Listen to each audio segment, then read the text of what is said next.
My husband sat across the courtroom in a tailored Italian suit that cost more than my entire car, looking at me like I was a stain on his perfect life.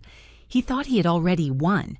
He thought the janitor he married was too stupid to keep receipts. But when the judge started laughing, a cold, hard sound that bounced off the mahogany walls, the color drained from Bryce's face. He didn't know I had the letter. If you're watching this video, tell me where you're from or what time it is for you. The ballroom at the Ritz-Carlton smelled like expensive perfume and old money. I stood by the dessert table, gripping a glass of sparkling water so hard I was afraid the stem might snap between my fingers. I took a sip, but the bubbles just made the knot in my stomach tighter. I shouldn't have been there. I knew it, the waiters knew it, and most importantly, Bryce knew it. "Relax your shoulders, Cass," Bryce whispered in my ear. His hand rested on the small of my back. To anyone watching, it looked like a loving gesture, a husband guiding his wife through a crowd, but I felt the pressure of his fingertips digging into my skin, a subtle, sharp warning to stand up straighter. I forced my spine to stiffen. I tried to arrange my face into the expression he had practiced with me in the mirror before we left. Pleasant, vacant, and smiling. "I'm trying," I whispered back, keeping my lips barely moving. My feet hurt. "Please don't complain," he murmured, his voice smooth like velvet but cold as ice. "Not tonight. Senior partner Harrison is watching." I followed his gaze. A silver-haired man was holding court near the ice sculpture, laughing at something a woman in a red silk gown had said. That was the world Bryce was desperate to break into. The world of billable hours, summer homes in the Hamptons, and wives who didn't have calluses on their hands from scrubbing hospital floors. I looked down at my own dress. It was black, simple, bought off the clearance rack at a department store 3 years ago. I had spent hours steaming it in our tiny bathroom, trying to get the wrinkles out, trying to make the polyester blend look like satin. I thought I had done a good job, but standing next to the woman in red silk, I looked like I was wearing a trash bag. Ah, Bryce, and this must be the famous Cassie. Mr. Harrison was walking toward us. My heart hammered against my ribs. I felt a flush of panic rise up my neck. I couldn't do this. I didn't know what to talk about. I didn't know anything about torts or mergers or acquisitions.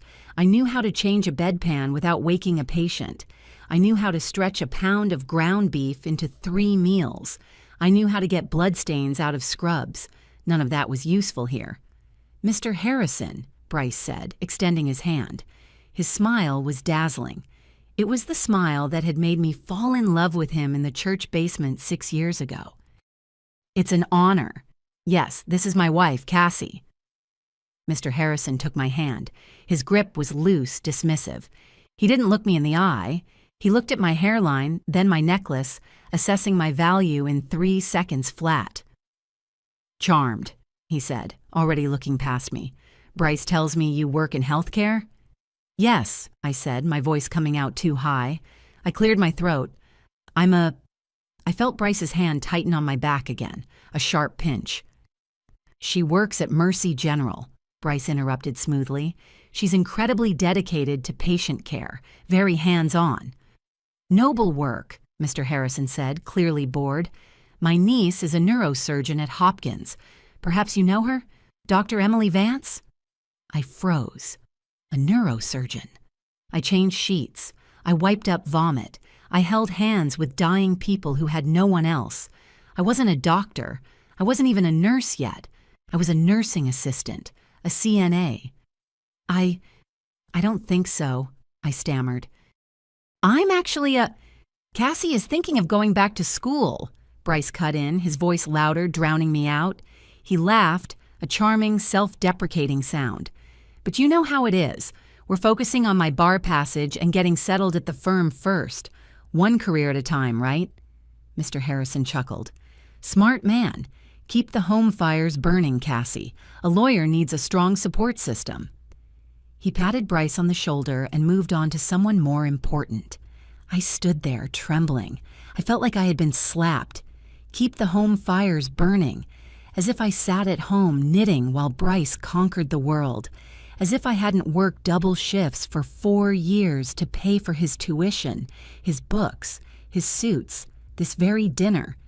"You didn't have to cut me off," I said quietly, once Mr. Harrison was out of earshot. Bryce turned to me. The dazzling smile dropped like a curtain falling. His eyes were flat. "Cassie, honey," he said, and the endearment sounded like a curse. "I didn't cut you off, I saved you. You were about to tell the senior partner of the most prestigious firm in the city that you wipe butts for a living." "It's honest work," I said, tears stinging my eyes. "It paid for your degree." I know, he sighed, reaching out to tuck a stray lock of hair behind my ear. His touch was gentle now, which was almost worse. It made me feel like the crazy one. And I appreciate it, really.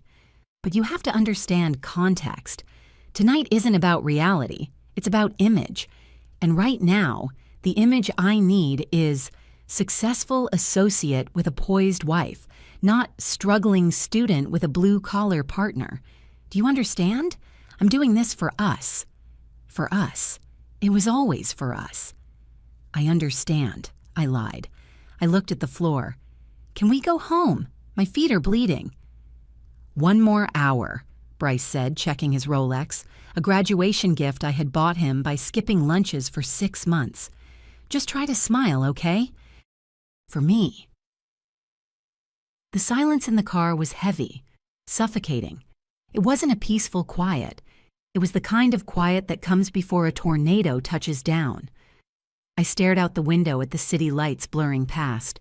The rain had started to fall, streaking the glass, distorting the world outside until it looked as messy and chaotic as I felt inside. I glanced at Bryce. His jaw was set tight.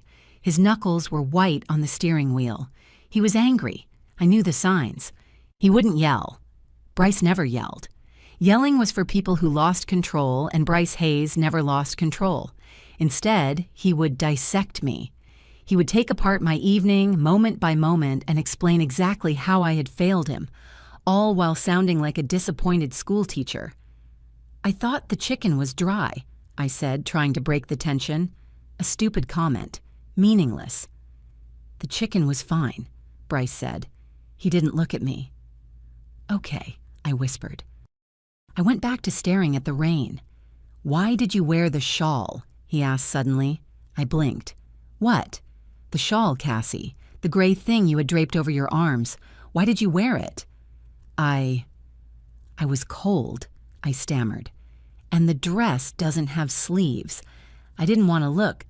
I don't know." "You looked like a grandmother," Bryce said. He said it calmly, matter-of-factly. Vanessa Cho's wife was wearing a backless gown. She looked elegant. "You look like you were trying to hide something." "I was trying to hide something," I said, my voice trembling. "I was trying to hide the fact that this dress is 3 years old and pilling under the arms." Bryce sighed. It was a long, loud exhalation of air that filled the small cabin of the sedan. He reached over and patted my knee. "Oh, Cassie. See? This is what I mean. You're so focused on the negative. You have such a scarcity mindset." "I have a scarcity reality, Bryce," I snapped. "We're broke. I have $12 in my checking account until Friday."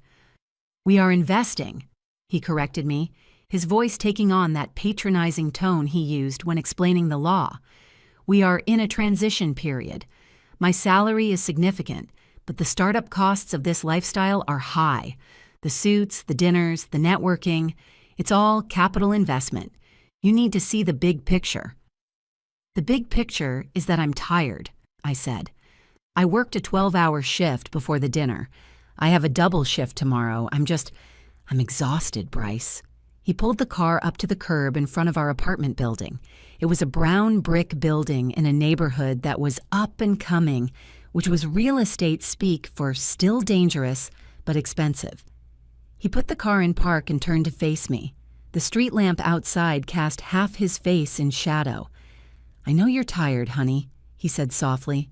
"I know, and I promise, once I make partner, you won't have to work like this." I'll take care of everything. But right now, I need you to step up. I need you to be a teammate. And that means looking the part. It means not embarrassing me by talking about bedpans in front of the managing partner. I didn't say bedpans, I whispered. You were going to, he said. I could see it in your eyes. You have this desperation about you, Cassie.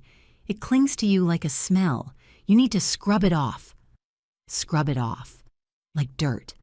Like I was unclean because I worked for a living. I'm sorry, I said automatically.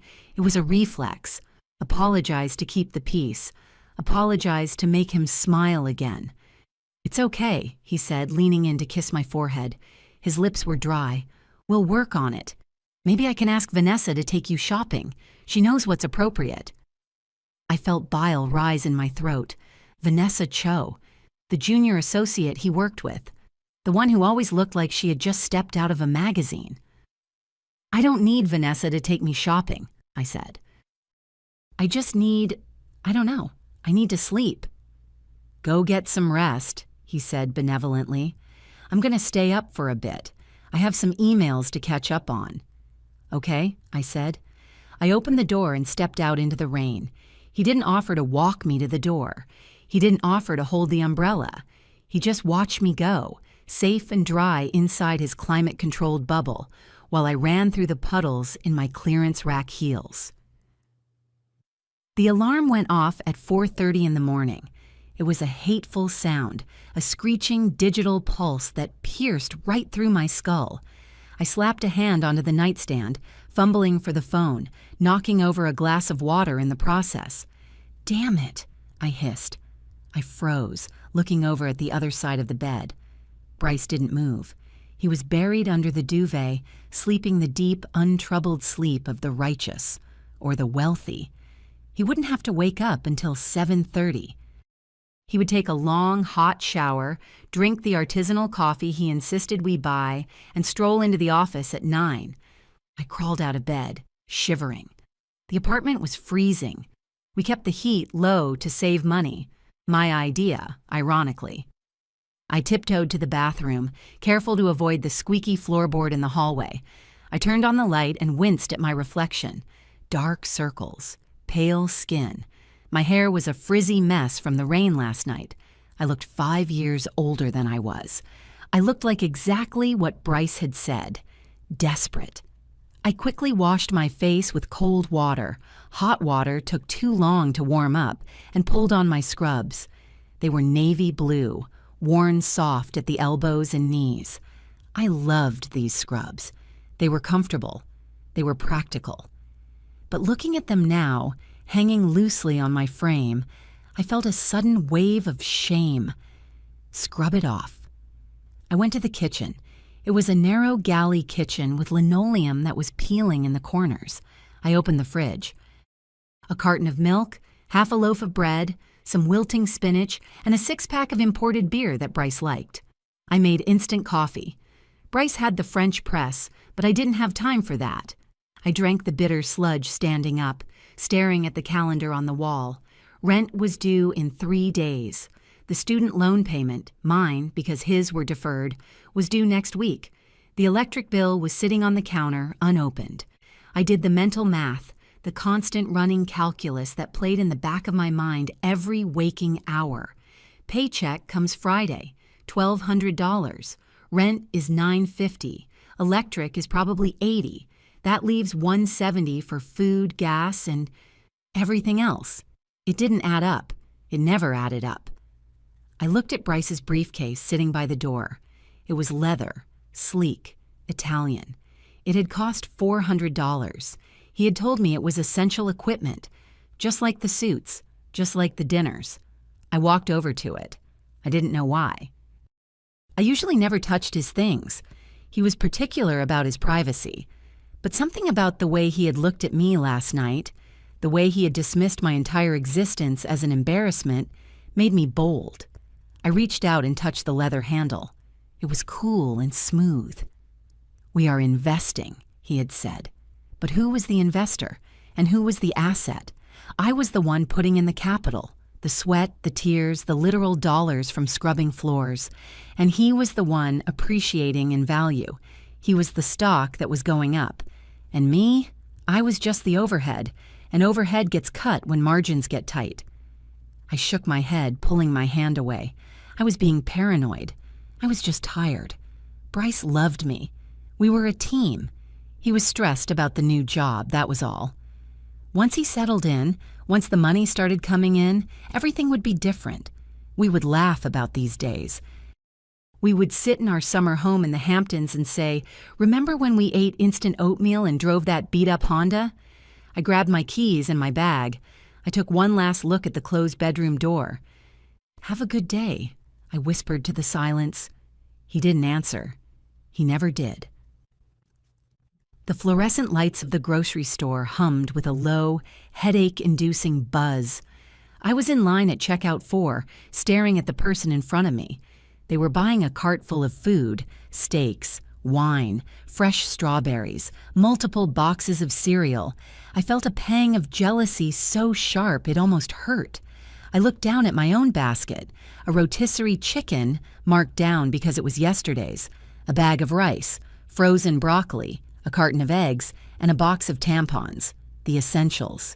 I had put back the coffee creamer. I had put back the good cheese. "Next," the cashier droned. She looked about 16, popping gum, completely indifferent to my existence. I loaded my items onto the belt. My heart started to beat a little faster. It always did at this part. The moment of truth. Beep, beep, beep. $38.42, the girl said. I exhaled. Okay, I had checked the app before I came in. There was supposed to be $60 in the joint checking account. Bryce had transferred his allowance for the house earlier in the week. I swiped my debit card. Processing. I held my breath. I stared at the little screen. Declined. My stomach dropped to my shoes. It must be the chip, I said, my voice shaking. Can I try it again? The girl rolled her eyes and hit a button. Go ahead. I swiped again, harder this time, as if force could conjure money out of thin air. Declined. Do you have another card? She asked, looking at the line forming behind me. A man in a suit sighed loudly. I felt the heat rushing to my face. Just 1 second. I pulled out my phone. My hands were trembling so bad I almost dropped it. I dialed Bryce. Ring, ring, ring. Hello? He answered on the 4th ring. He sounded annoyed. Cassie, I'm in a meeting. I'm at the store, I whispered, turning my back to the cashier. The card declined. Bryce, there was $60 in there this morning. Oh, he said. His tone shifted. It wasn't apologetic, it was casual. Right. I moved that to the savings account. I needed to cover a transfer fee for the new investment portfolio. What? I hissed. Bryce, I'm at the checkout. I have groceries on the belt. People are waiting. Just use your emergency cash, he said. You always have that stash in your purse. I froze. He knew about the stash? I kept a $50 bill hidden inside an empty tampon applicator in the bottom of my bag. It was my break glass in case of emergency money. I had never told him about it. How do you know about that? I asked. Cassie, honestly, he sighed. I don't have time for this. Just pay for the food. We'll talk later. Click. He hung up. I stood there, phone pressed to my ear, the dial tone buzzing. The cashier cleared her throat. Ma'am, you gonna pay or what? I slowly lowered the phone. I felt exposed, violated.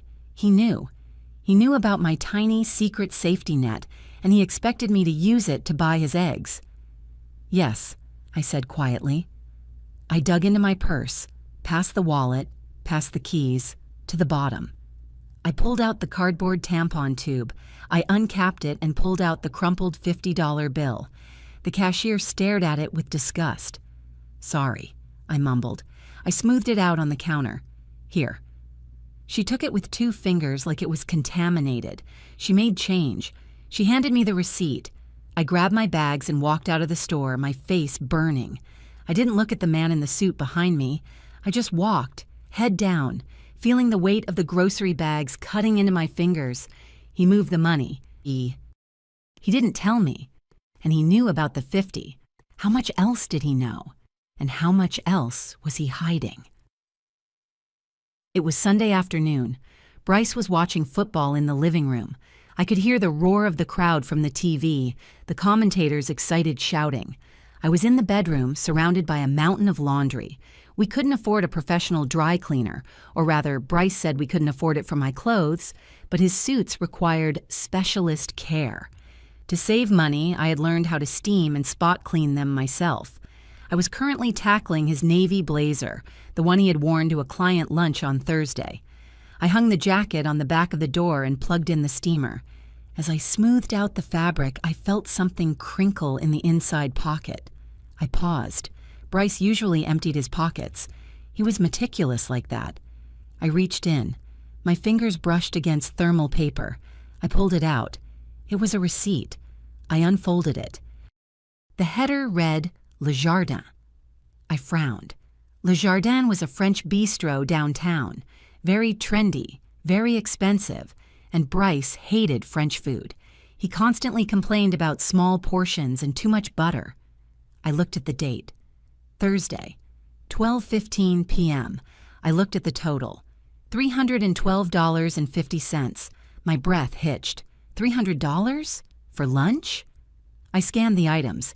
Escargot, steak frite 2, bottle of Bordeaux 2015, chocolate soufflé, 2 people. He had lunch with someone. I stared at the paper. $300. That was our electric bill for 3 months. That was 10 times what I had just spent at the grocery store. That was the money he had moved to savings because we were so tight on cash. Bryce, I called out. My voice sounded small, weak. Yeah? He yelled back from the living room. I walked out, holding the receipt like it was a loaded gun. He looked up from the TV, a beer in his hand. He looked relaxed, happy. What is this? I asked, holding up the slip of paper.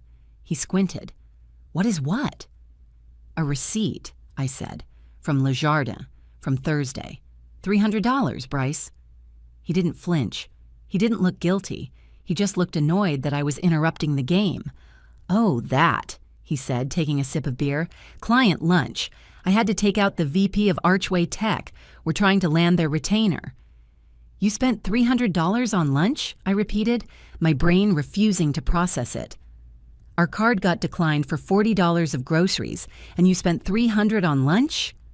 It's reimbursable, Cassie, he said, rolling his eyes.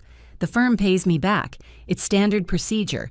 You spend the money, you submit the expense report, you get a check. It's how business works. But you hate French food, I said weakly. The client loves it, he said, shrugging. You think I wanted to eat snails? I did it for the firm. I took one for the team. He looked at me then, really looked at me. His eyes narrowed. Why are you going through my pockets? The question hung in the air. Suddenly, I was the one on trial. I was doing the laundry, I said defensively. I was steaming your suit. I felt it crinkle. Right, he said. He stood up and walked over to me. He loomed over me, blocking out the light from the window. He took the receipt from my hand. Cassie, you have to stop this, he said. His voice was low, gentle, terrifying. This paranoia, it's not healthy. You're counting pennies and checking my pockets like a jealous girlfriend. We are married. We are building a life. You need to trust me to handle the finances. I know what I'm doing.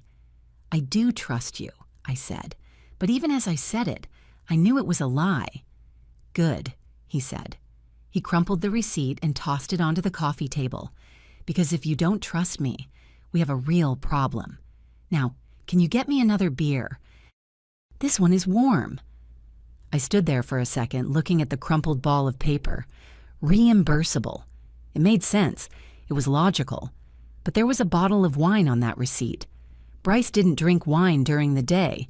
He said it made him sleepy. Sure, I said. I'll get you a beer. I walked to the kitchen. My hands were shaking again.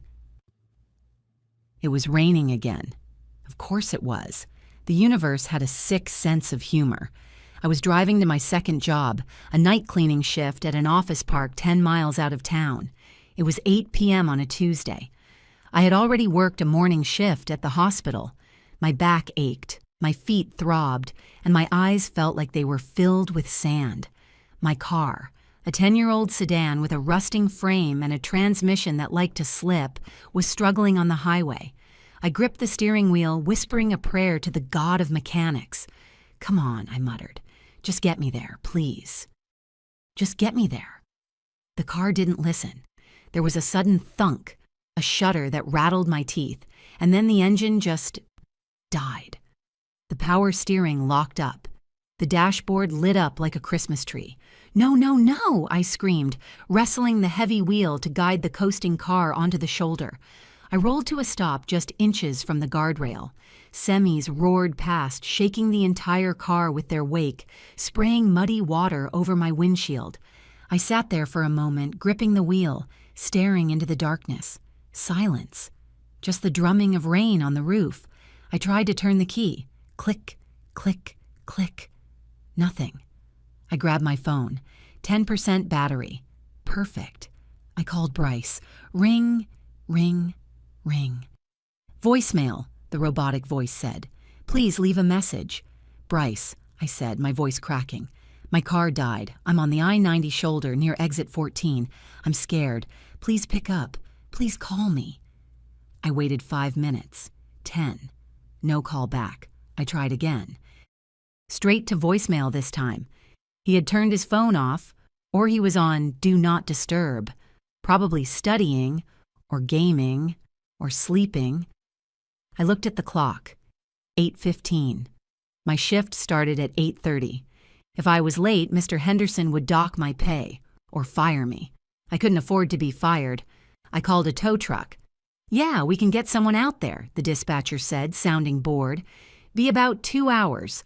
$150 hookup fee, $5 a mile." $150? I choked out. I don't have that." "Can't help you then, lady." Click. I sat in the dark car. The rain hammered down. I was trapped. I looked at the GPS on my phone. The office park was 2 miles away, exit 14, then a mile down the service road, 2 miles, in the rain, in the dark. I looked at my phone. 8% battery. No answer from Bryce. "I have to walk," I whispered. The realization settled over me like a cold blanket. I have to walk. I grabbed my purse. I didn't have an umbrella. I zipped up my thin windbreaker. I opened the door and the noise of the highway hit me, a roar of tires and wind. I stepped out into the mud. Within seconds, I was soaked. My hair plastered to my face, my scrubs clinging to my legs. I started walking. Headlights blinded me. Horns honked. The wind whipped rain into my eyes. I kept my head down, trudging along the gravel shoulder, one foot in front of the other. Left foot, right foot, rent, electric bill, Bryce's suit, left foot, right foot, student loans, groceries, Bryce's future. I was crying, but the rain hid it.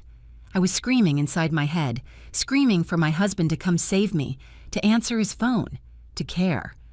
But the phone in my pocket stayed dark. I walked for 40 minutes. By the time I reached the office building, I looked like a drowned rat. I was shivering so hard my teeth clattered. I pulled open the heavy glass door and stumbled into the lobby. The security guard, an older man named Earl, looked up from his desk. His eyes went wide. "Good Lord, Cassie," he said, standing up. "What happened to you?" "Car. Died," I chattered. "Walked." "You walked? On the highway?" He looked horrified. "Where is your husband? Didn't you call him?" "He's busy," I said. "He's working hard." Earl looked at me. Really looked at me. There was pity in his eyes and something else. Anger. "Here," he said, taking off his jacket. "Put this on. Sit by the heater. I'll tell Henderson you're here, but you need a minute." "I can't be late," I whispered, reaching for the mop bucket. "I need the hours." "Sit down, girl," Earl ordered gently. I sat. I pulled his oversized jacket around me. It smelled like tobacco and peppermint. It was the warmest thing I had felt in years. I pulled out my phone. 5% battery. One new text from Bryce. Sender. Hubby message. Going to bed early. Good luck with the shift. Don't wake me when you get in. I stared at the screen until it went black. I barely slept after the walk in the rain. My throat felt scratchy, raw, like I had swallowed a handful of glass shards. But the world didn't stop because I had a cold. The world didn't stop because my car was sitting in a tow yard with a repair estimate of $800 that I didn't have. When I shuffled into the kitchen on Wednesday morning, Bryce was already dressed. Not just dressed, but packed. His sleek black carry-on suitcase stood by the door like a sentry. He was checking his reflection in the hallway mirror, adjusting his tie with precise, jerky movements. "You're leaving?" I croaked. My voice was a wreck. He turned, his eyes scanning me with that familiar mix of pity and irritation. "Chicago," he said briskly. "The merger conference. I told you about this, Cassie. It's been on the calendar for weeks." He hadn't. I knew he hadn't. I managed the calendar. I managed everything. But saying that would just start a fight I didn't have the energy to finish. "Right," I lied. "I forgot. How long?" "Until Sunday," he said. He picked up his briefcase. "And Cassie, listen, I need absolute focus for this. This isn't just a conference, it's a gauntlet. If I land the Freeman account, I'm on the partnership track. If I don't..." He trailed off, letting the threat hang there. "So, I'm going to be turning my phone off. No distractions." "Off?" I repeated. Panic flared in my chest. "But what if there's an emergency? What about the car?" "Handle it," he said. He walked over and kissed my cheek. It was a dry, perfunctory peck. "You're a big girl. You can handle a car repair. Call a different mechanic. Shop around. Don't just pay the first quote like a sucker." "I don't have the money to pay any quote, Bryce," I whispered. "We'll figure it out when I get back," he said, opening the door. "Just don't text me with drama, okay? I need my head in the game." Do this for me? Do this for me." "Okay," I said. "Good luck." The door clicked shut. The lock engaged. I was alone. I stared at the empty apartment. It felt huge, cold. I should have gone back to bed. I should have rested. But the silence was too loud. It amplified the thoughts I was trying to suppress. The receipt, the declined card, the way he looked at me. So I cleaned. I scrubbed the baseboards until my knuckles bled. I bleached the grout in the shower with a toothbrush. I reorganized the pantry, lining up the cans of beans and soup with military precision. If I could just make the apartment perfect, maybe everything else would fall into place. If the floors were clean enough, maybe Bryce would look at me with love again. It was magical thinking. It was pathetic. But it was all I had. By the time I left for my shift at Mercy General, the apartment smelled like lemon zest and ammonia, but I felt dirtier than ever. The hospital was chaos. A flu outbreak had hit the city, and the ER was overflowing into the hallways. The air was thick with the smell of antiseptic, vomit, and stale coffee. "Cassie, room 402 needs a turn in position," the charge nurse, Brenda, shouted over the din. And Mrs. Gable in 405 spilled her tray. "On it," I said. My head was swimming. Every time I moved, the floor seemed to tilt a few degrees to the left. I hadn't eaten since the slice of toast I forced down at 6 in the morning. It was now 2 in the afternoon. I went to room 402. Mr. Henderson was a heavy man, dead weight in his coma. I gripped the draw sheet, bracing my feet. "Okay, Mr. Henderson," I murmured. "On 3, 1, 2. I pulled. A sharp, hot pain shot through my lower back, followed immediately by a wave of darkness that rushed in from the corners of my vision. The sounds of the hospital, the beeping monitors, the squeaking cartwheels, stretched out, becoming slow and warped. "I'm going to fall," I thought. "I can't fall. The floor is dirty." My knees hit the linoleum with a crack I felt in my teeth. "Cassie!" I didn't lose consciousness completely. I was just floating. I felt cool hands on my face. Someone was shouting for a blood pressure cuff. "Get her legs up! She's gray as a sheet!" Did she eat today? Does anyone know if she ate? I blinked, trying to clear the fog. Brenda was hovering over me, her stern face twisted in worry.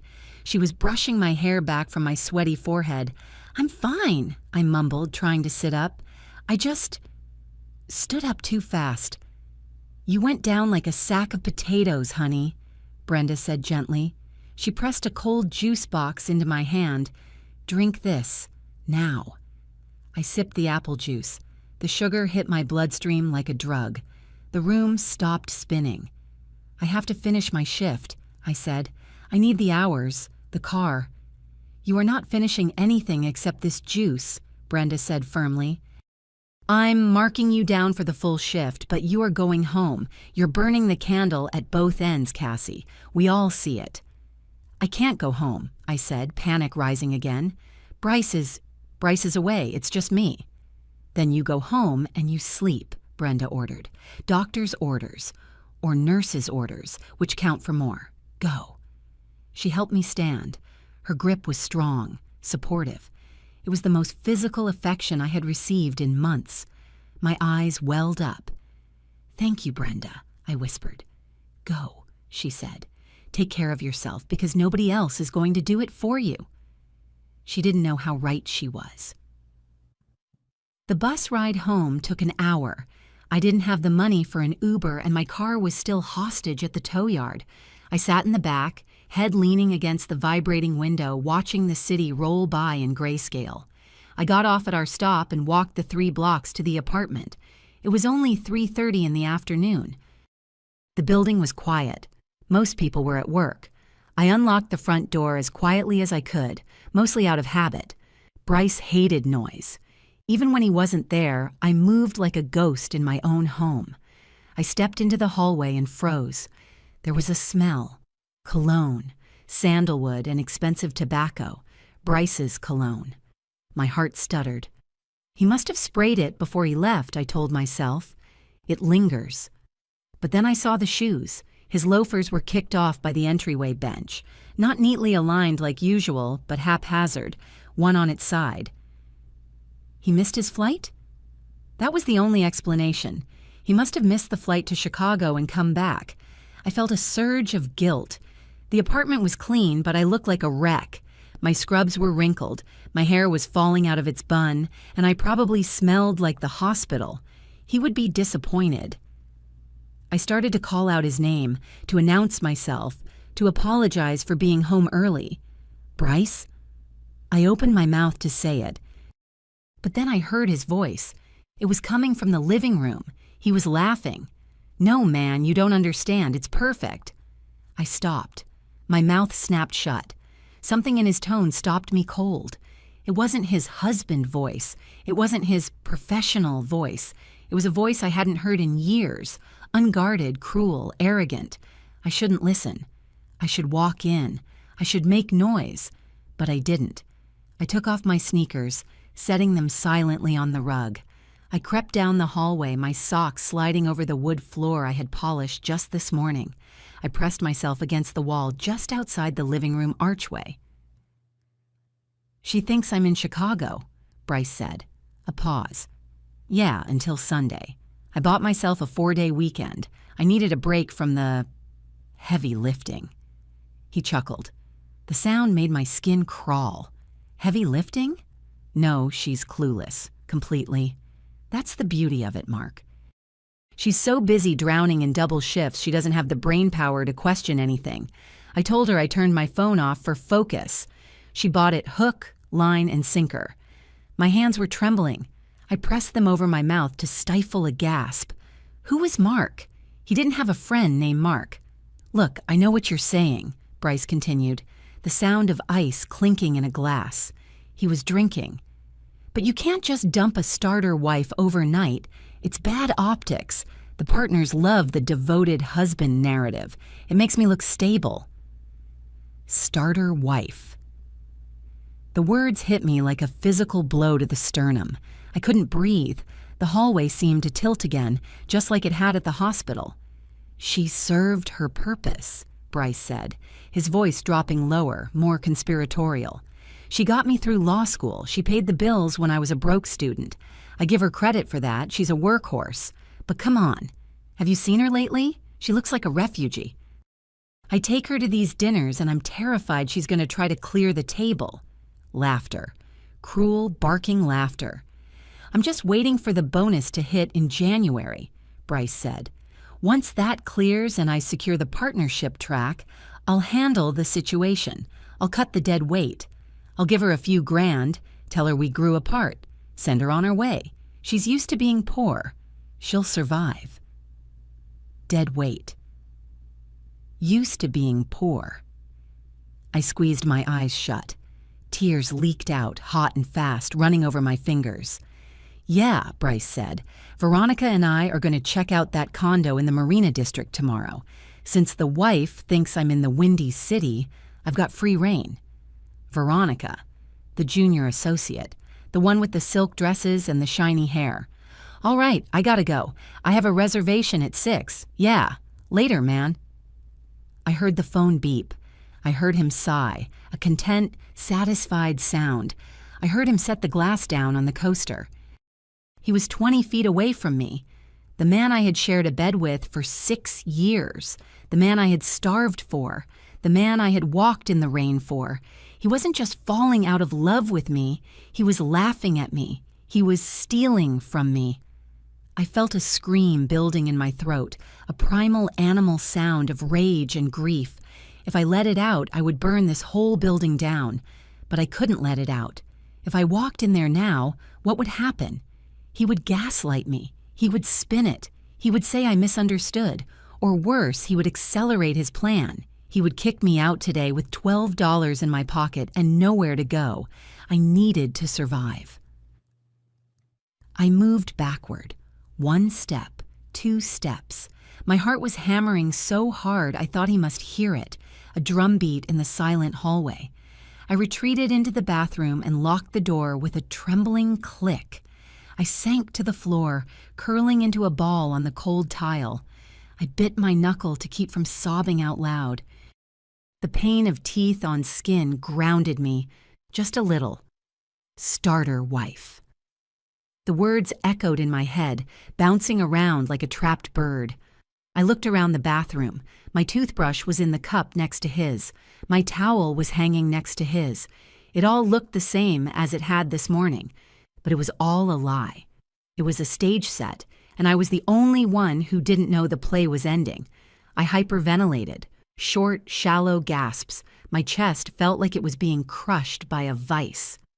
"Breathe," I told myself. "You handle codes at the hospital. You handle trauma. This is just trauma." I forced myself to inhale for 4 counts, exhale for 4 counts.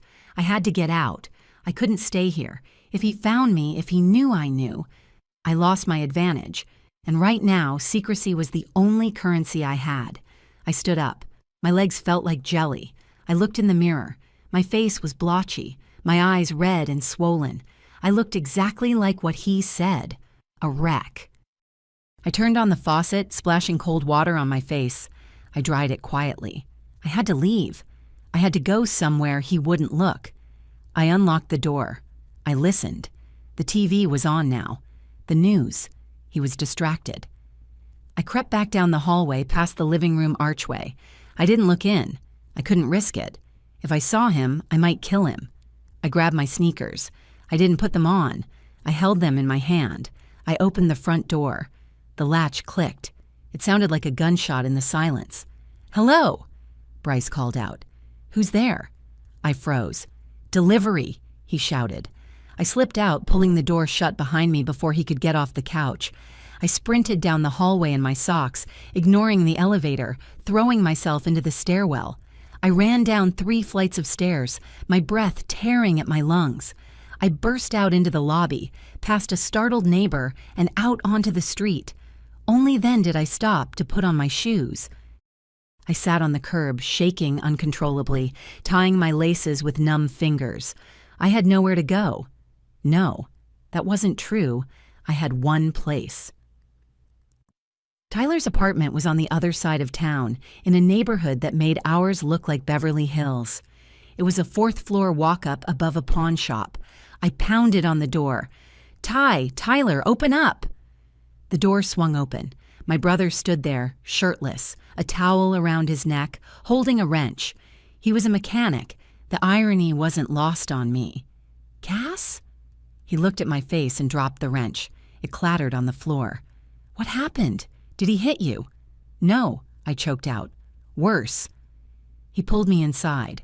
The apartment smelled like engine grease and stale pizza, but to me, it smelled like safety. He sat me down on his lumpy couch and shoved a lukewarm Gatorade into my hands. Talk, he said. His voice was hard. Tyler had never liked Bryce. He called him the Ken doll. I told him everything. The receipt. The trip that wasn't a trip. The phone call. The words, starter wife. By the time I finished, Tyler was pacing the small room like a caged tiger. His face was purple. I'm going to kill him, Tyler said. He wasn't yelling. He was stating a fact. I'm going to drive over there and put a tire iron through his teeth. No. I jumped up and grabbed his arm. He was solid muscle, built from lifting engines. He could actually do it. No, Ty, you can't. The hell I can't. He's using you, Cass. He's stealing your life. If you hit him, you go to jail, I said, looking him in the eye. And if you go to jail, who helps me? I have no one else. Tyler stopped. He looked down at me, his eyes furious but wet. He let out a ragged breath. Okay, he said. Okay, no tire iron. So what do? We call the cops? Cops won't care, I said. Being an asshole isn't a crime. And financially, everything is joint, or in his name, or my name. I sank back onto the couch. He said he's going to give me a few grand and cut me loose, I whispered. Ty, I paid for his law school. I paid 100% of our bills for 3 years. I have nothing. No savings, no degree. If he kicks me out, I'm homeless. We sue him, Tyler said. We get a lawyer. Lawyers cost money, I said. And he is a lawyer. He knows the system. He thinks I'm stupid. He thinks I'm too busy scrubbing floors to keep records. I paused. A thought flickered in the back of my mind, a tiny spark in the dark. You're so busy drowning. She doesn't have the brain power to question anything. He thinks I don't have records, I said slowly. Do you? Tyler asked. I don't know, I said. I mean, I paid the bills. The bank has records, right? Maybe, Tyler said, but you need proof. You need to show where the money came from and where it went. If he's moving money to secret accounts, you need to find them. I thought about the locked file cabinet in Bryce's home office. The one he said contained client confidentiality files, the one I was never allowed to touch. I need to get into his office, I said. I need to find out what he's really worth, and I need to prove that I paid for it. He's supposed to be in Chicago until Sunday, Tyler said, but he's home. He's meeting Veronica tomorrow, I said, the name tasting like poison. They're looking at condos in the marina. So the house will be empty, Tyler said. Yes, I said. A cold resolve settled in my gut. It replaced the panic. It replaced the heartbreak. I'm going back there tomorrow. I'm going to tear that apartment apart. I'm going to find every receipt, every bank statement, every lie. I'll help, Tyler said. No, I said. You have to stay away. If he sees you, he'll know I told you. He has to think I'm still the stupid, clueless wife. I have to do this alone. The hard way, Tyler muttered. The only way, I corrected. I took a sip of the Gatorade. It tasted like electrolytes and revenge. I waited until 10:30 in the morning to enter the apartment. I sat in a coffee shop across the street for 2 hours, watching the front door over the rim of a lukewarm tea I couldn't afford to refill. At 10:15, I saw them. Bryce came out first, wearing sunglasses and a polo shirt I had never seen before. Ralph Lauren, crisp navy blue. Then came a woman, Veronica. She was stunning in a way that made my teeth ache. Tall, glossy black hair, a white sundress that looked effortless but probably cost $300. Bryce held the car door open for her. He never held the door for me anymore. He usually walked 10 paces ahead, checking his watch. As soon as his Audi turned the corner, I ran. I let myself in with shaking hands. The apartment was silent, but it felt different now. It wasn't my home. It was a crime scene, and I was the investigator. I went straight to the second bedroom, the one Bryce called his study. It was forbidden territory. "Client privilege," he always said. "Don't touch my papers, Cassie. You might mix up a case file." I walked to the filing cabinet in the corner. It was a heavy, industrial gray metal beast he had bought during his second year of law school. I pulled the handle. Locked. Of course. I scanned the room. Where would he keep the key? Bryce was organized, but he was also lazy. He wouldn't put it in a safe deposit box. He would want it accessible. I checked the top drawer of his desk.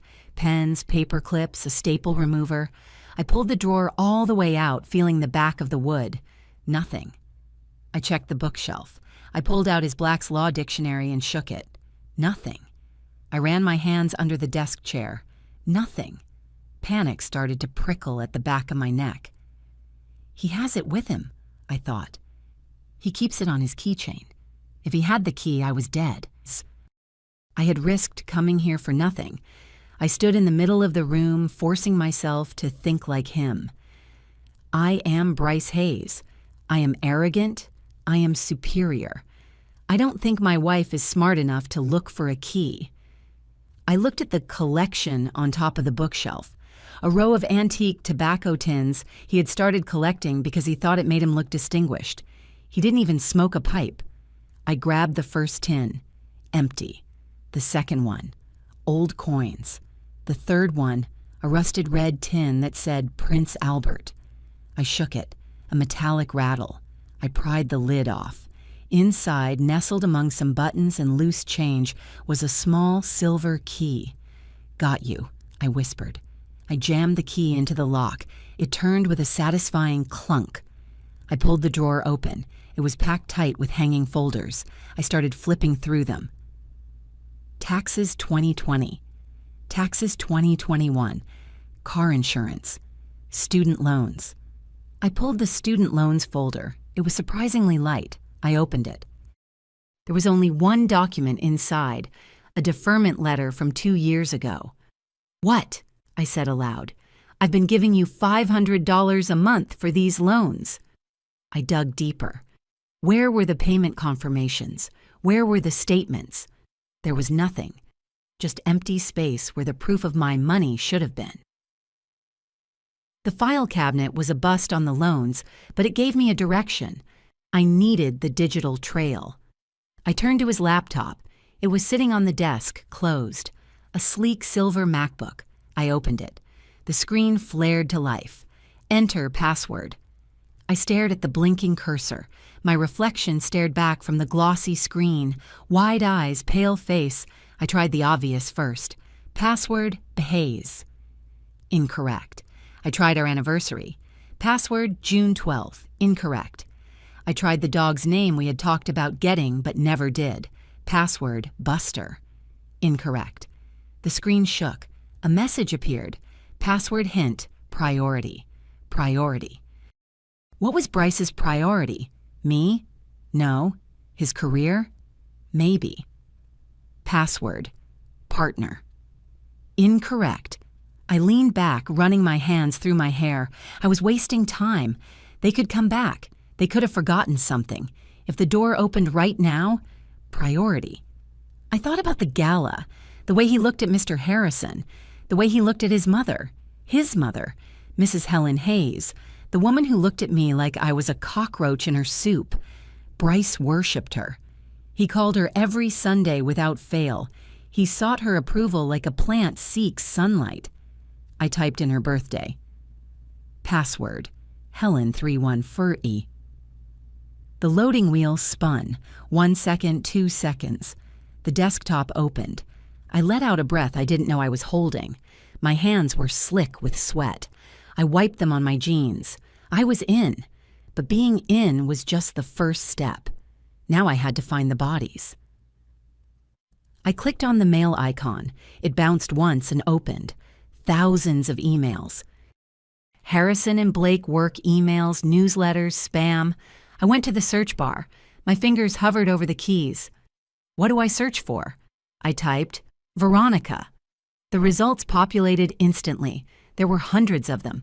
I scrolled to the bottom, to the beginning, 6 months ago. Subject, brief review. Body. Thanks for the help tonight. You have a sharp eye. Innocent, professional. I scrolled up, 3 months ago. Subject, lunch. Body. Le Jardin has a great risotto. We should go over the merger strategy. Getting warmer. I scrolled to last week. Subject, weekend logistics. I clicked it. The text filled the screen. I read, Bryce, are you sure the coast is clear? I don't want to run into the help. The help? My stomach churned. I forced myself to read Bryce's reply. Don't worry, she thinks I'm in Chicago. She's picking up extra shifts at the hospital to pay for car repairs. She's so busy being a martyr, she won't notice a thing. The apartment is ours until Sunday. Being a martyr. I felt a hot tear slide down my cheek. I brushed it away angrily. He didn't get my tears. Not anymore. I clicked on another email.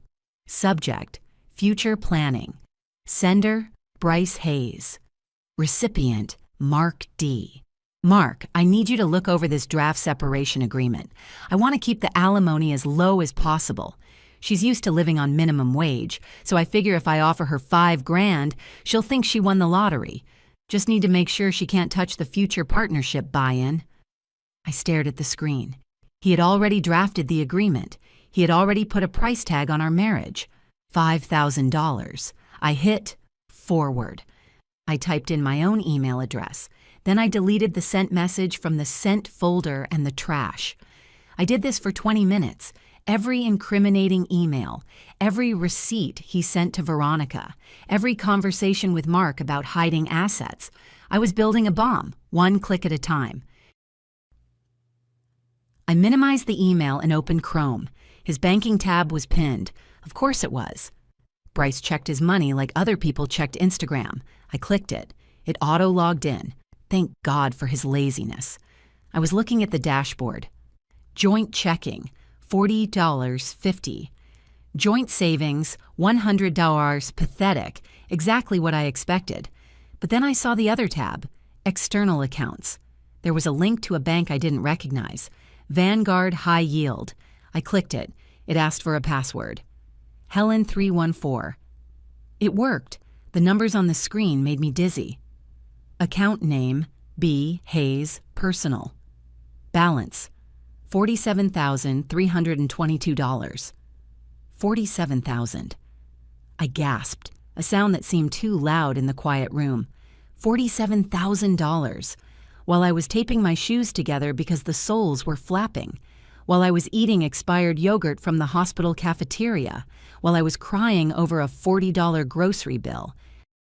I clicked on the transaction history. Monthly deposit, $1,500. Source, payroll split. He was diverting his paycheck. He had been doing it for 2 years.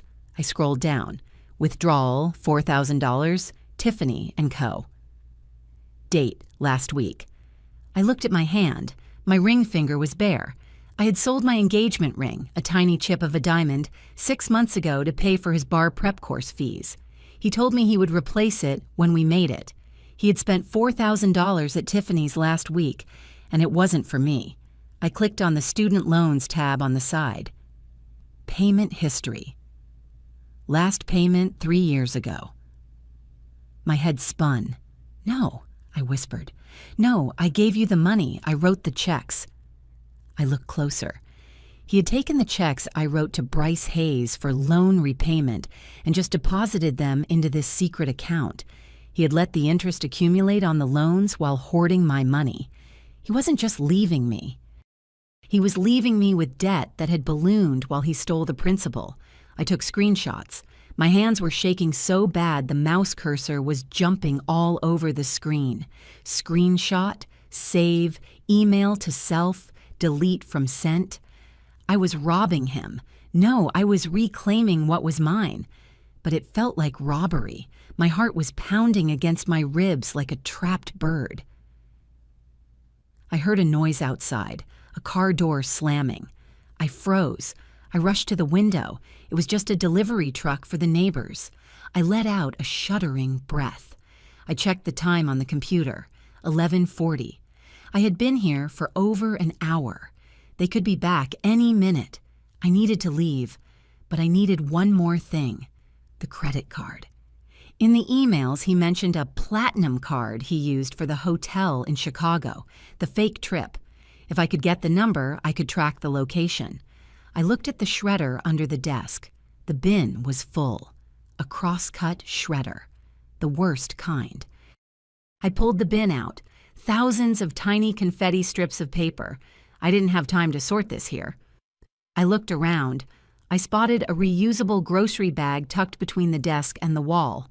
I grabbed the bin and dumped the entire contents into the bag.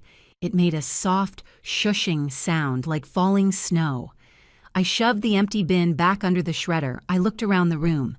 Desk drawer closed? Yes. Laptop closed? Yes. Key? I grabbed the key from the file cabinet. I wiped it on my shirt to remove fingerprints. I put it back in the Prince Albert tin on the shelf. I grabbed the grocery bag full of shredded paper. I walked to the door.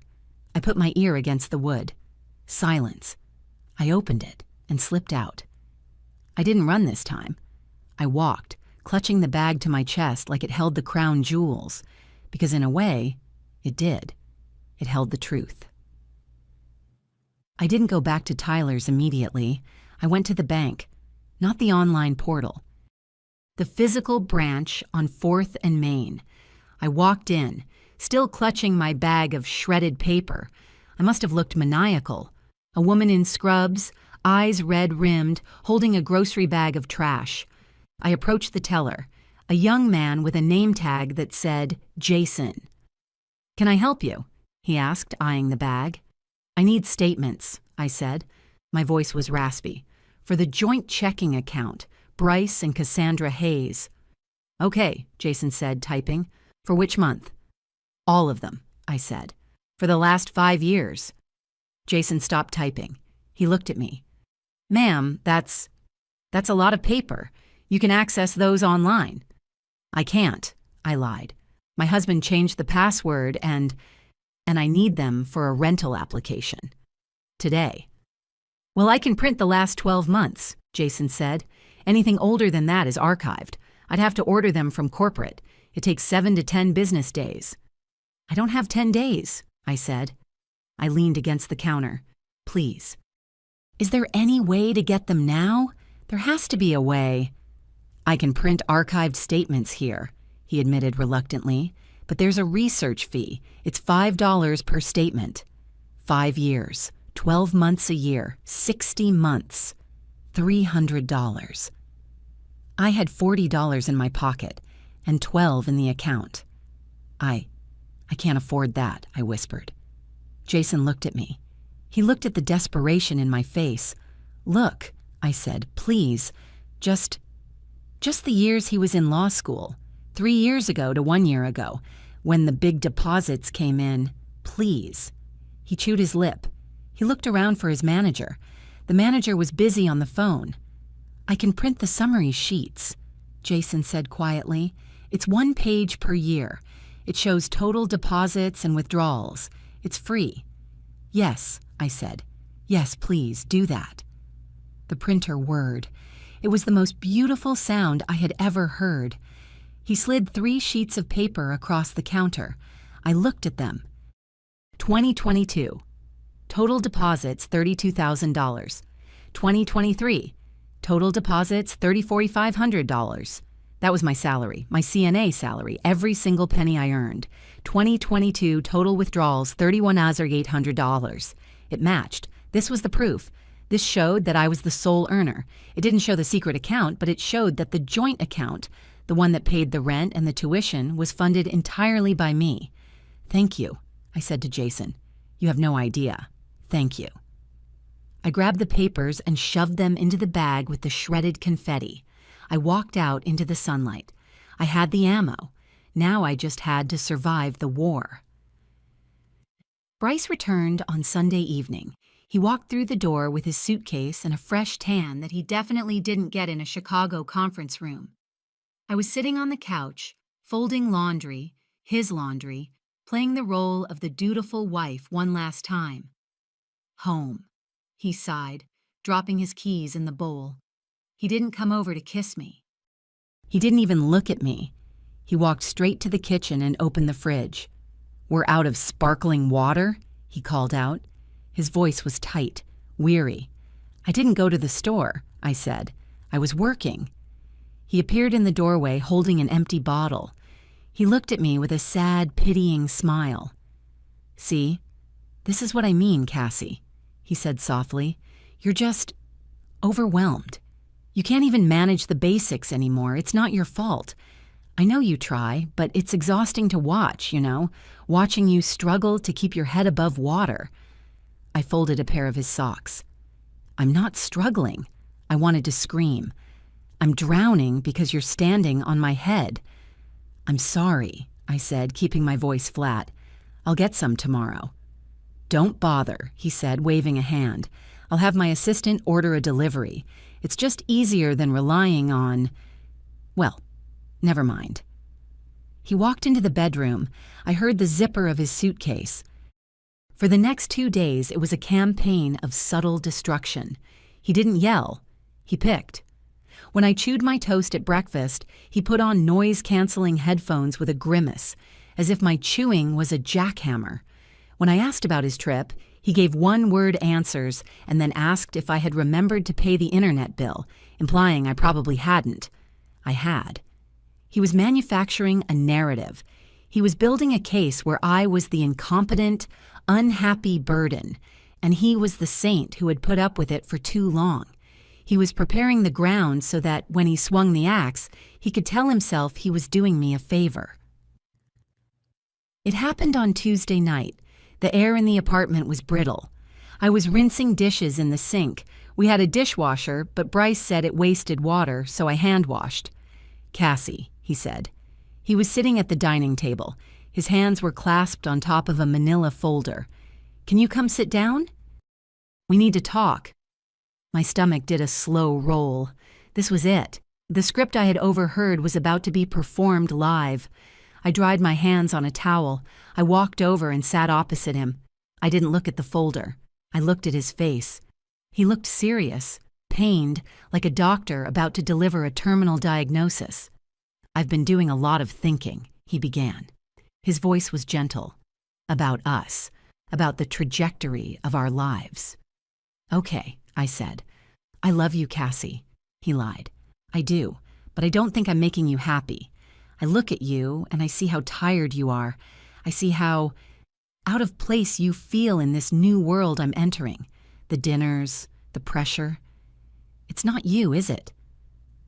"It's not me because you won't let it be me," I thought. "I'm willing to learn," I said, testing him. "I can learn to fit in." He shook his head sadly. "That's just it. You shouldn't have to change who you are. You're a simple girl, Cassie. You like simple things. And I'm realizing that by dragging you into this high-stakes life, I'm actually hurting you." He opened the folder. I think we need to release each other," he said. "For your sake, as much as mine."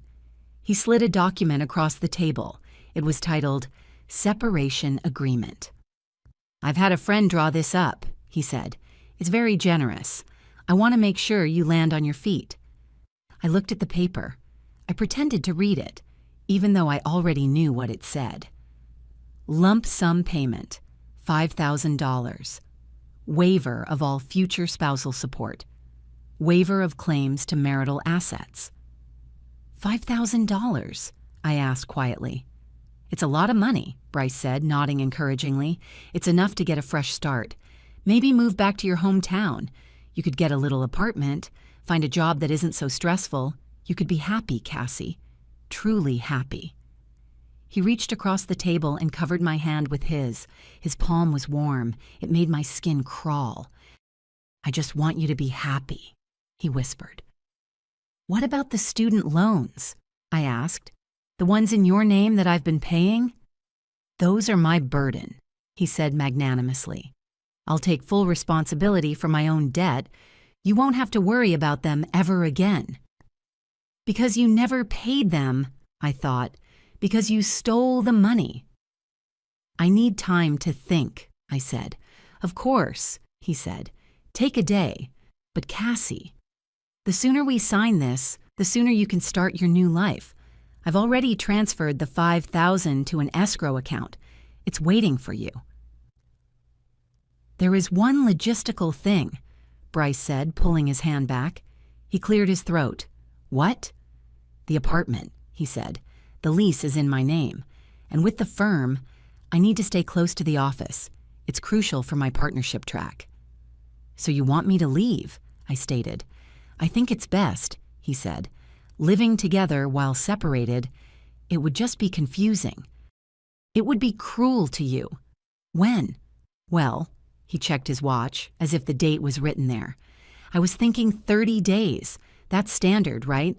But honestly, Cassie, if you could find a place sooner, maybe by the weekend, it might be easier. For you." "The weekend?" I choked out. "Bryce, it's Tuesday. You want me to move out in 3 days?" "I'm willing to pay for a motel for a week," he offered quickly. "On top of the $5,000, just to give you a bridge. I just think ripping the Band-Aid off is the kindest way."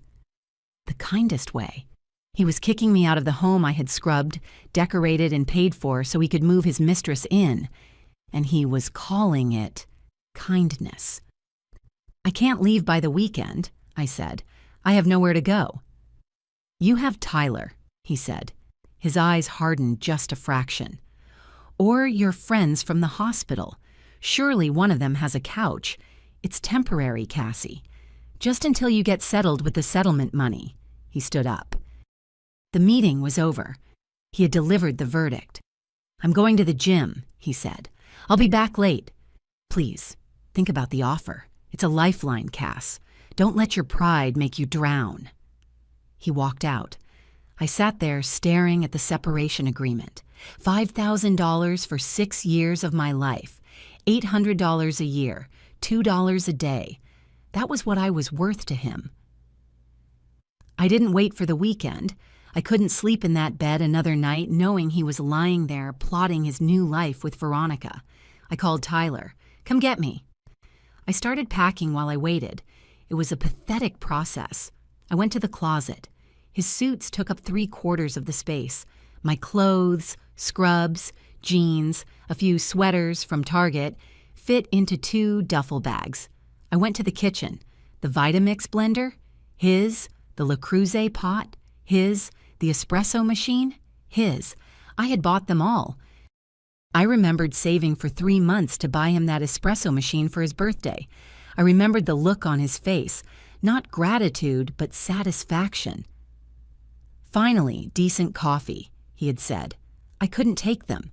If I took them, he would accuse me of theft. He would use it to invalidate the generous offer. I packed my mug, the chipped one with the cat on it. I packed the spices I had bought. I packed the half-empty bottle of shampoo from the bathroom. I walked through the living room, the leather couch, the 60-inch TV, the rug, all purchased with the money I earned while he studied. I realized then that I wasn't just losing my husband, I was losing my history. There was no physical proof in this apartment that I had ever existed, other than the cleanliness of the floors. When Tyler arrived, he didn't say a word. He just grabbed the bags. "Is this it?" he asked, looking around the living room. "That's it," I said. "What about the TV?" "You paid for that." "I have the receipt." I touched my purse where the evidence was stashed. "I'm not taking the TV, I'm taking the receipt." "Smart," Tyler grunted. We walked out. I left my key on the counter. I didn't leave a note. He didn't deserve a note. The legal aid office was in the basement of a community center on 8th Street. It smelled like damp paper and despair. I sat on a plastic chair for 2 hours before my name was called. Cassandra Hayes? I walked into a small, windowless office. Behind a desk overflowing with manila folders sat a woman who looked like she hadn't slept in a decade. Her graying hair was pulled back in a messy bun, and she was aggressively typing on a laptop that looked older than my car. "I'm Lena Brennan," she said without looking up. "I have 20 minutes. Tell me why you're here. Abuse, eviction, custody?" "Divorce," I said. Lena sighed. She finally looked at me. Her eyes were sharp, intelligent, but incredibly weary. "Honey, if it's a contested divorce, we usually can't help. We don't have the resources for a long fight. If you have no assets, just sign the papers and move on." "He has assets," I said. "He's hiding them." "They all say that," Lena said, rubbing her temples. "Proving it is another matter. Forensic accounting costs thousands of dollars. We don't have thousands of dollars. Unless you have a smoking gun, I can't help you." I reached into my tote bag. I pulled out the gallon-sized Ziploc bag. Inside were the reassembled shreds of the credit card statement I had taped together at Tyler's kitchen table until 4 in the morning. The bank summary sheets from Jason, the screenshots of the secret Vanguard account, the email printouts. I dropped the bag on her desk with a heavy thud. "I don't need a forensic accountant," I said. "I did the accounting. I have the bank statements showing I paid all the bills for 3 years. I have the emails where he admits to hiding assets. I have the account number for the secret fund he funneled $50,000 into." Lena stared at the bag. She picked it up. She looked at the taped-together document, a mosaic of shredded paper that clearly showed a credit limit of $30,000. She looked at the bank summary. She looked at me. Her expression changed. The weariness didn't leave, but something else entered her eyes. Interest.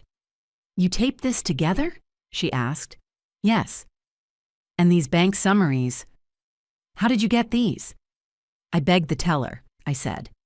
Lena opened the bag and pulled out the email printout where Bryce called me a starter wife. She read it. Her lips thinned into a razor-sharp line. $5,000, she muttered, reading his offer. "He offered you $5,000. "He told me it was generous," I said. Lena laughed. It was a dry, barking sound. "Of course he did. He's a lawyer." "Harrison and Blake," I said. "I know them," Lena said. "Sharks, expensive suits, no souls." She put the papers down. She leaned forward. "Okay, Cassandra, you have my attention. But you need to understand something. If we take this case, they will try to bury you. They will paper us to death. They will drag your name through the mud. They will make you look like a crazy, vindictive ex-wife." "I don't care what I look like," I said. "I just want what I earned." "What do you want?" Lena asked. "Half?" "I want him to know he can't do this," I said. "I want him to know that the janitor he married is smarter than he is." Lena smiled. It was a terrifying smile. "I can work with that," she said. "Let's open a file." We spent the next 6 hours in that office. Lena canceled her lunch. She ignored her phone. We dumped everything onto the floor. My system was chaotic. Receipts stuffed in envelopes, bank statements printed on the back of hospital flyers. But the data was there. "Okay," Lena said, holding a calculator. "Let's tally the law school years. Rent? $950 a month for 36 months, I said. $34,200. Tuition. He had a partial scholarship, but we paid the rest out of pocket to avoid high-interest loans. $5,000 a semester. 6 semesters. $30,000, Lena punched the keys. Books? Expensive, I said.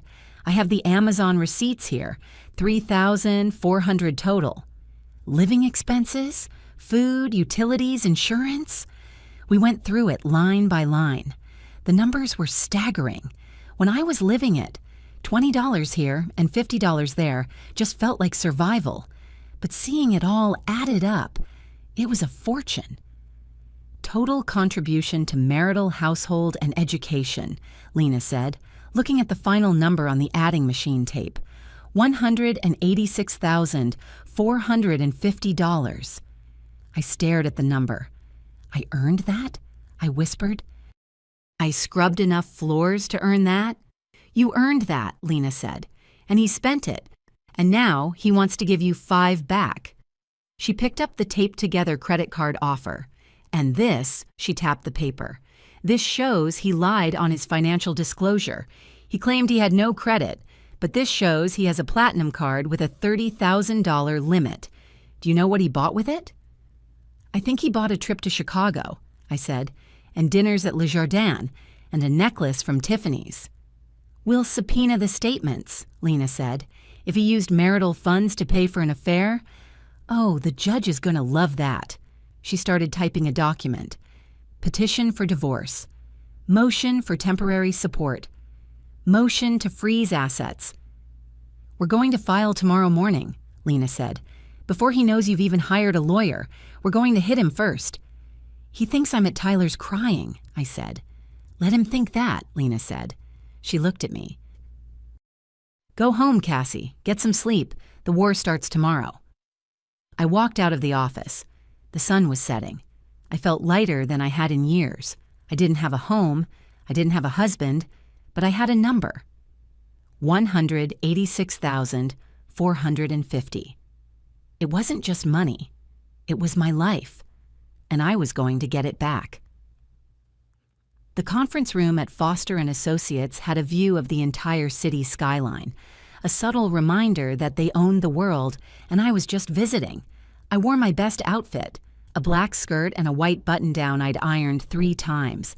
I still felt like a child playing dress-up next to Daphne Foster. Daphne was a terrifying woman. She wore a cream-colored suit that probably cost more than my entire education. Her hair was a helmet of perfect blonde lacquer. Let's be reasonable, Daphne said, opening a leather binder. She didn't look at me. She looked at Lena like she was a stain on the upholstery. My client is willing to increase the settlement offer to $7,000, and as a gesture of goodwill, he will allow Mrs. Hayes to keep the Honda. The Honda is in her name, Lena said, her voice dry, and it has a blown transmission. You're offering her a broken car and 2 months of rent for a 6-year marriage. We are offering a clean break, Daphne corrected. Mr. Hayes is a junior associate. He has significant debt. His earning potential is speculative. You're asking for half of a pie that hasn't been baked yet. We're not asking for future earnings, Lena said. She slid a single sheet of paper across the mahogany table. We are asking for reimbursement, $186,000 plus interest. Bryce laughed. It was a short, sharp sound. He was sitting next to Daphne, checking his phone under the table. Cassie, he said, looking at me with that familiar, pitying smile. Honey, come on. Who put these numbers in your head? You paid for groceries. You paid for electricity. That's called being married. You don't get a refund on utilities because we broke up. I paid for your tuition, I said. My voice shook, but I forced it steady. I paid for your bar prep. I paid for your suits. You contributed to the household, Daphne interrupted smoothly, while Mr. Hayes invested his time in his education. That was his contribution. A marriage is a partnership, not a ledger. Exactly, Bryce said. He leaned forward, his eyes soft. Cass, look at yourself. You're tired. You're angry. Do you really want to drag this out? Do you want to spend the next year fighting over receipts? I'm trying to help you move on. $7,000 cash. Today. I looked at him. He really believed it. He believed he was the victim of my greed. No, I said. Daphne sighed, snapping her binder shut. Then we're done here. We'll see you in court. And Mrs. Hayes, when we win, we will be seeking legal fees. You could end up owing us money. We were packing up our bags when Daphne spoke again. She hadn't left the room. She was watching me, calculating. Wait, she said. She whispered something to Bryce. He frowned, shook his head, then nodded reluctantly. $75,000, Daphne said. I froze. Lena froze. $75,000, Daphne repeated. The car, and 6 months to vacate the apartment. But there is a condition. She slid a document across the table. Non-disclosure agreement. Mrs. Hayes agrees to never discuss the financial details of the marriage, the divorce, or Mr. Hayes's employment with any third party.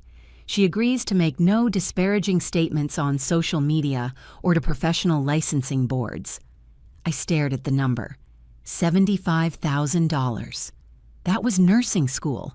That was a new car. That was an apartment deposit. That was safety. Take it, the voice in my head screamed. Take it and run. I looked at Bryce. He was watching me intently. He looked nervous. For the first time, the mask of benevolence had slipped, revealing the fear underneath. Why was he scared? Because of the firm. Because if the partners found out he had lied about his background, if they found out he was funded by a maid and not a trust fund, he would lose his image. He was buying my silence. He's afraid, I whispered to Lena. Yes, he is, Lena murmured. It's a good offer, Cassie. It's life-changing money. I have to advise you to consider it. I picked up the pen. My hand hovered over the paper. I thought about the night he made me walk in the rain. I thought about the starter wife comment. I thought about Veronica laughing in the passenger seat. If I signed this, he won. He got to keep his perfect life, his perfect lie, and I would just disappear. I would be a line item in his budget, an expense he managed to minimize. I put the pen down. No, I said. Cassie, be rational, Bryce snapped. The toxic positivity was gone. He sounded like a cornered animal. This is more money than you make in 2 years. You're being an idiot. Maybe, I said, standing up. But I'm not being your idiot anymore. No deal. 2 days later, I was at Tyler's auto shop sweeping the waiting room floor. I was helping out to pay for my keep. A black Audi pulled into the lot. Bryce. He didn't wear a suit this time. He wore jeans and a leather jacket, trying to look tough. He stormed into the shop, ignoring the employees only sign. We need to talk, he barked. Get out, Tyler said, stepping out from under a lift. He was holding a wrench, his knuckles black with grease. Stay out of this, grease monkey, Bryce sneered. He turned to me. Cassie, you are making a massive mistake. Daphne is going to destroy you. She's going to subpoena your employment records. She's going to paint you as unstable.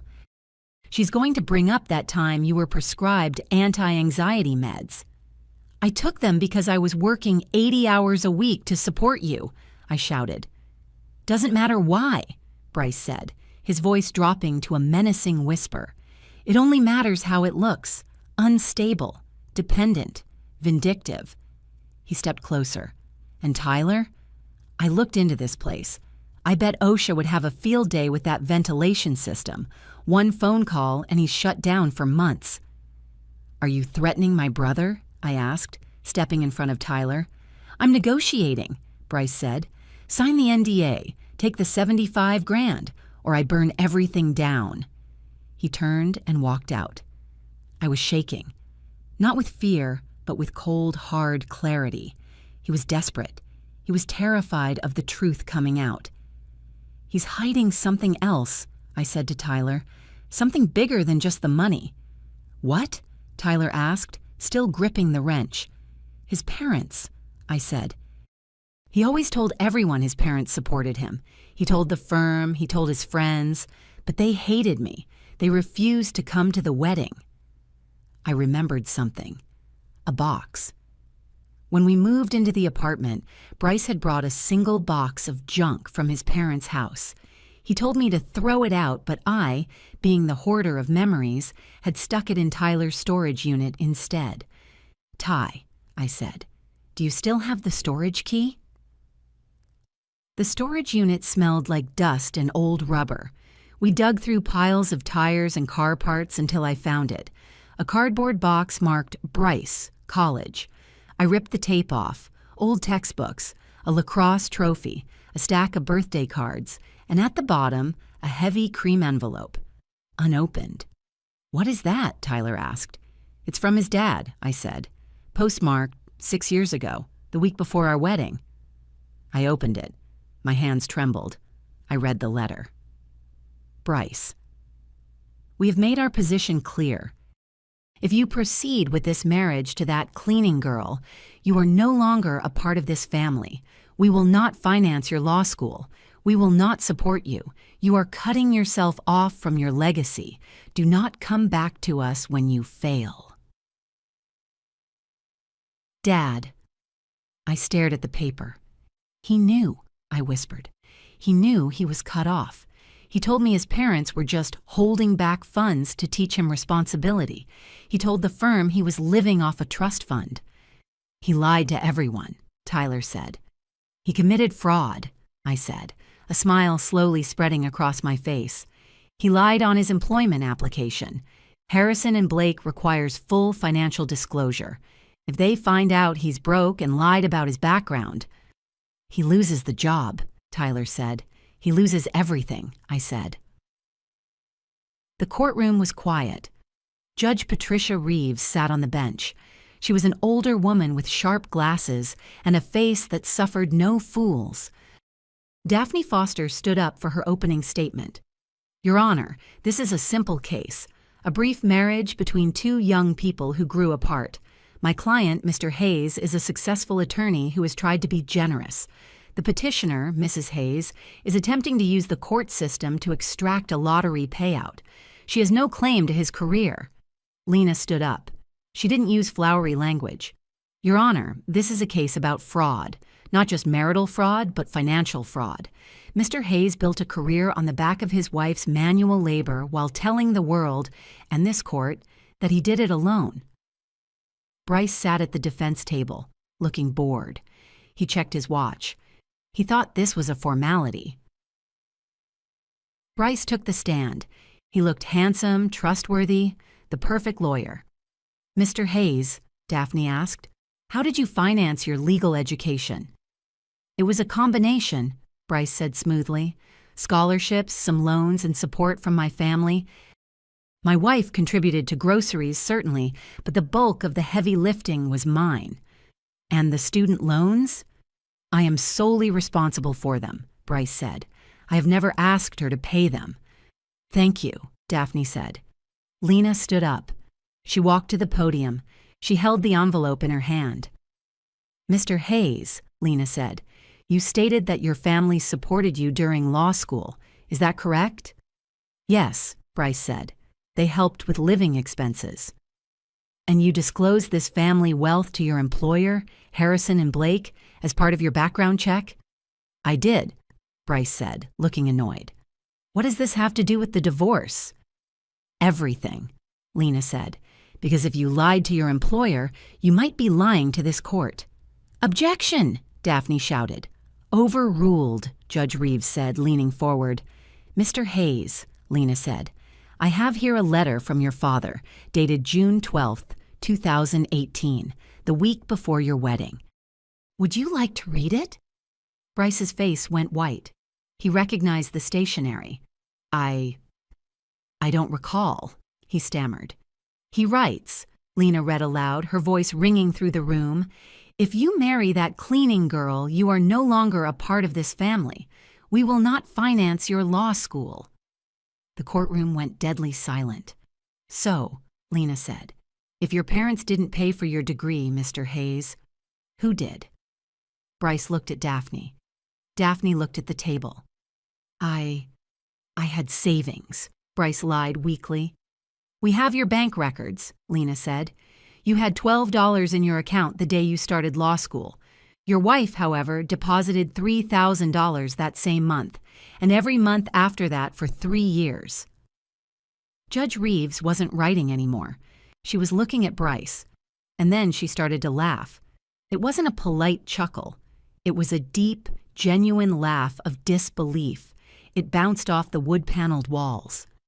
Mr. Hayes, Judge Reeves said, wiping her eyes, you are sitting there in a $3,000 suit, telling me that you didn't need your wife's money, while the evidence shows she bought the very shirt on your back? Bryce opened his mouth, but no sound came out. This is not a partnership dispute, the judge said, her voice turning steel hard. This is unjust enrichment. You used this woman as a human ATM and then tried to discard her like a receipt. The verdict. The gavel banged like a gunshot. I am awarding the petitioner $186,000 in restitution, Judge Reeves ruled, plus 50% of the marital assets, including the hidden Vanguard account. Furthermore, I am ordering Mr. Hayes to pay Mrs. Hayes's legal fees in full. She paused. And Mr. Hayes, I will be forwarding the transcript of this trial to the Ethics Committee of the Bar Association. I believe they have strict rules about candor and financial disclosure. Bryce put his head in his hands. I walked out of the courtroom. I didn't look back. Update, 3 months later. I'm writing this from my new apartment. It has big windows and a dishwasher that I actually use. The check from Bryce cleared last week. It was enough to pay my tuition for nursing school up front with plenty left over.